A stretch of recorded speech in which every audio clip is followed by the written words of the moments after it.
Bagyo na.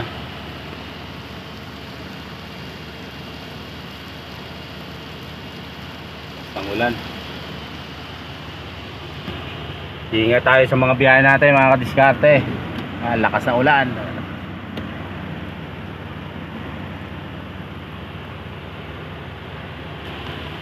Sa lahat po ng mga nasa biyahe, stay safe. Ingat. Buksan natin ang mga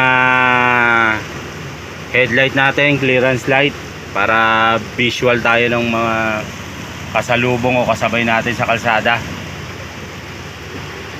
Stay safe mga kadiskarte. Takbong malumanay lang, madulas ang kalsada.